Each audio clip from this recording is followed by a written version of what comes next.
ارے بغیرت مسلمانوں، خدا تم کو ذلیل اور رسوا کرے، اسلام کو بدنام کر رہے ہو، رمضان کو بدنام کر رہے ہو۔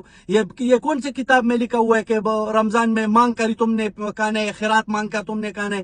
تم لوگ لائنوں میں کھڑے ہو کے اور لوگ تمہیں دھکے دیتے ہیں کہ بھائی لائن سیدھا کرو، اس کو تیا قمار شویا ورا، آپ کو لوگوں کو ڈانٹتے ہیں آپ لوگ۔ یہ رمضان میں بھیک مانگنا نہیں چاہیے بھائی، جاؤ 10 درم کا افطاری لے کے آؤ، قسم سے 2-3 بندے ختم نہیں کر سکتے۔ لیکن تم لوگ مانگ مانگ کے اسلام کو بھی بدنام کر رہے ہو، رمضان کو بھی بدنام کر رہے ہو، پورا سال اپنے جیب سے کھاتے ہو، لیکن ایک مہینہ تمہیں موت پڑتی ہے۔ اس کا یہ مطلب ہے بھائی جس نے خیرات کرنی ہے وہ تمہارا خیرات تمہارے گھر تک پہنچائے گا، تمہیں چارپائی میں آ کے دے گا، لیکن تم خود کو ذلیل تو نہ کرو یار۔ یہ تمہارا جو رزق ہے وہ تمہارے پیچھے آئے گا بھائی، وہ بندہ تمہارے گھر پہ لے کے آئے گا۔